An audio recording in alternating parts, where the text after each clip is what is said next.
देखिए, जो आतंक फैलाता है उसको आतंकवादी तो कहा जाएगा। मुझे लगता है बहुत सारे पत्रकार जो वहाँ पहुँच चुके हैं वो नक्शे में भी नहीं बता सकते हैं कि इज़राइल है कहाँ। और 2024 से पहले अभी 5 राज्यों में जो विधानसभा चुनाव है, जिसमें से प्रेडिक्शन ये है कि इसमें से 4 कम से कम और हो सकता है 5 भी बीजेपी हार रही है। तो ये सब लोग गए हैं, अब ये चुनावी कैंपेन करने के लिए गए हैं दरअसल बीजेपी के लिए इज़राइल जाके, ताकि और ज़्यादा एक फसाद का नया एक मोर्चा खोला जा सके। एक भारत का ही पत्रकार था, एक इन्हीं टीवी चैनल में से एक, और पीछे जो ज़ोर ज़ोर से बोल रहा था, तो उसको इजरायली फ़ौजी को उसे बताना पड़ा कि तुम जहाँ हो वो तुम्हारा स्टूडियो नहीं है, खामोश हो जाओ, यहाँ युद्ध चल रहा है। प्रधानमंत्री मोदी ने ज़रूर ट्वीट किया है कि वो इजराइल का समर्थन कर रहे हैं, लेकिन आप विदेश मंत्रालय का वो पढ़िए जो उन्होंने स्टेटमेंट जारी किया है, जिसमें कहा है कि फ़िलिस्तीन को अपने लिए पूरा अधिकार है। इजराइल और हमास के इस पूरे युद्ध में भारतीय मीडिया फेक न्यूज़ को क्रिएट कर रहा है। मेरे साथ दावायर की एडिटर आरफा खानम शेरवानी हैं। यहाँ की जो भारतीय मीडिया गई है वो लगातार ये कह रही है कि फ़लस्तीन आतंकवादी हमास आतंकवादी संगठन है। इजराइल से लगातार रिपोर्टिंग हो रही है, एक ही तरह की रिपोर्टिंग, कैसे देख रही हैं आप? देखिए, जो आतंक फैलाता है उसको आतंकवादी तो कहा जाएगा। अब वो सरकार से स्पॉन्सर्ड आतंकवाद है या गैर सरकारी आतंकवाद है, सिर्फ फ़र्क इस बात का है। मैं इसमें नहीं पढ़ना चाहती कि कौन किसको क्या कह रहा है, लेकिन फ़र्क ये है कि ये सेलेक्टिव रिपोर्टिंग क्यों हो रही है। क्या वाकई इज़राइल भारत का इतना कोई करीबी दोस्त है? क्या इज़राइल नेपाल है? क्या इज़राइल, मुझे लगता है बहुत सारे पत्रकार जो वहाँ पहुँच चुके हैं वो नक्शे में भी नहीं बता सकते हैं कि इज़राइल है कहाँ। उसके बावजूद भी जो उनको वहाँ लेके गया है वो है एक पूरी कंस्टिट्यूएंसी, एक ऐसी पूरी कंस्टिट्यूएंसी तैयार हो गई है जो कुछ भी मुस्लिम नफ़रत के नाम पर ख़रीदने को तैयार है। ये लोग वहाँ पर गए हैं ये बताने के लिए, दिखाने के लिए कि स्टूडियो से नफ़रत फैलाना काफ़ी नहीं था।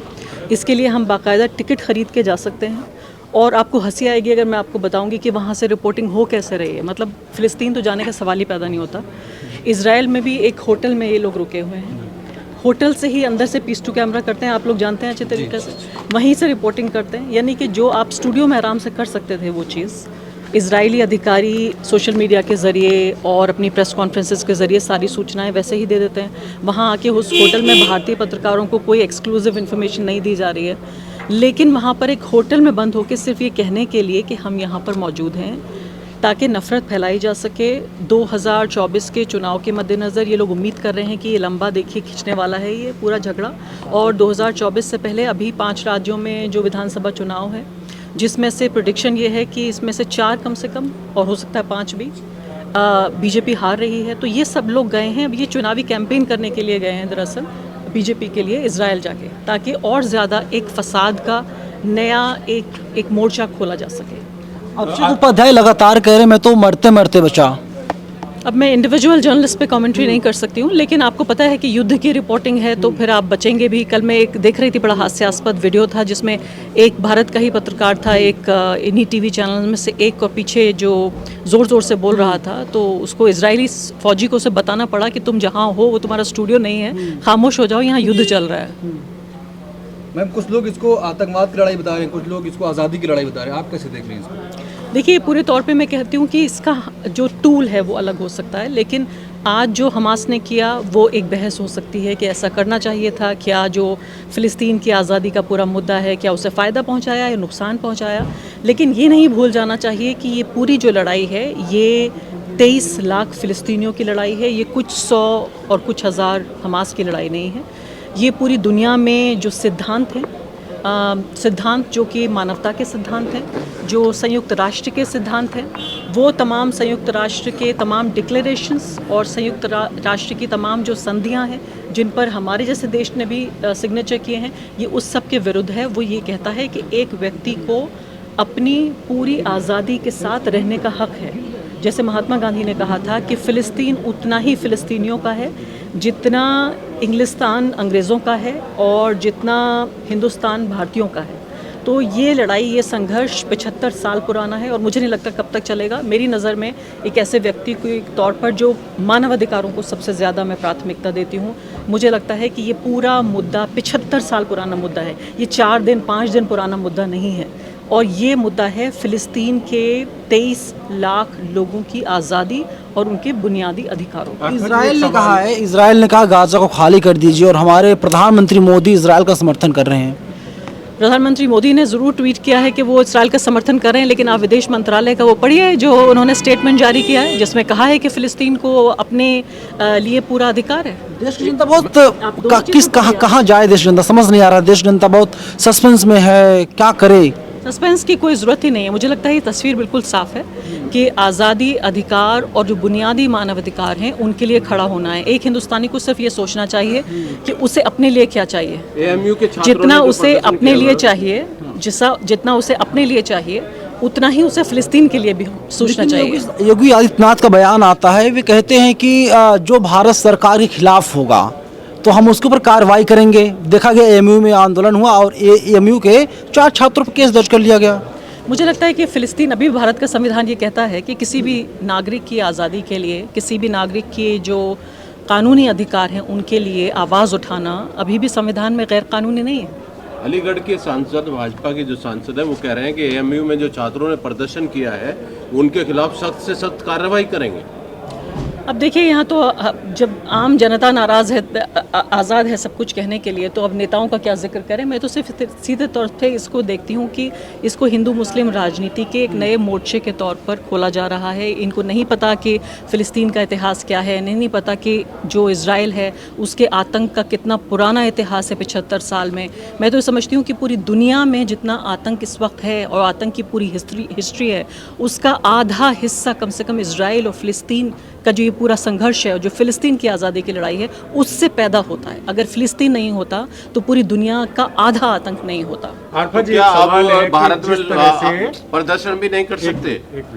मैडम, जिस तरह से जो मीडिया है, मीडिया के कुछ पत्रकार इजराइल पहुंचे हैं, और जब इंडिया के अंदर, भारत के अंदर, हमारे देश में जो घटनाएं हुई, चाहे मणिपुर हुआ, चाहे फिर हाथरस हुआ, ये पत्रकार लोग नहीं गए, लेकिन भारत से बाहर जाके ये पत्रकारिता दिखा रहे हैं। कैसे देखती हैं? मुझे लगता है कि ये बहुत मासूम लोग हैं और इनको मणिपुर का वीज़ा नहीं मिला होगा, इसलिए नहीं आ पाए होंगे। इजराइल मणिपुर जाने के लिए वीजा या मेट्रो की जरूरत, मैम आपको लगता है? क्योंकि मोदी डीयू गए हुए थे। अब ये सवाल इतना ही मासूम है, इसका ऐसे ही जवाब दिया जा सकता है कि भाई क्यों नहीं गए मणिपुर, कि मोदी जी ने वीजा नहीं दिया। जनता कंफ्यूज है कि हम, जैसे मोदी जी ने कहा है कि हम इजराइल के समर्थन में हैं, लेकिन कुछ लोग कह रहे हैं कि फिलिस्तीन सही है। तो जनता कंफ्यूज है कि किसका समर्थन करना चाहिए और कौन इसमें सही है, कौन इसमें गलत है। देखिए, आपको ना तो सरकार को सुनने की ज़रूरत है, ना ही आपको टीवी चैनल को सुनने की ज़रूरत है।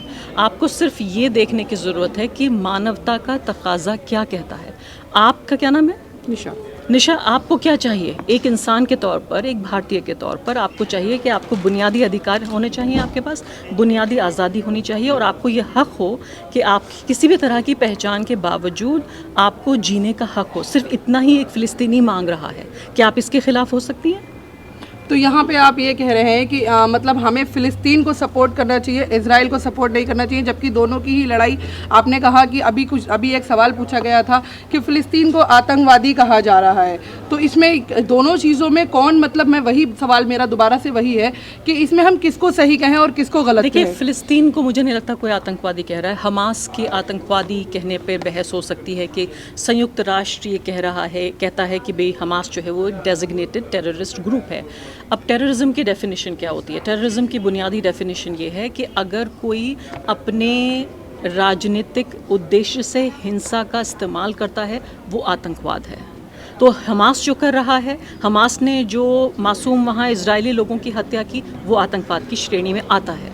लेकिन इसके साथ साथ इसी सांस में, इसके बिना ये वाक्य पूरा नहीं होगा कि जो इजराइल कर रहा है 75 साल से, वो लगातार आतंकवादी कार्रवाई है जो हमास के मासूम लोगों के ऊपर कर रहा है। तो हमास के गुनाह लिखने का समय तो है ये, लेकिन जो पूरा एक नरसंहार का 75 साल का इतिहास है इजराइल का, उसके बिना हमास की नाइंसाफ़ी की कहानी नहीं लिखी जा सकती। मैम, जिस तरीके से गजा का बिजली, पानी और इंटरनेट भी बंद कर दिया गया, एक पत्रकार के तौर पर आप कैसे देख रही हैं? जो भारतीय मीडिया का कोई भी इसको नहीं उठा रहा है कि इजराइल ने कहा गाजा को खाली कर दीजिए।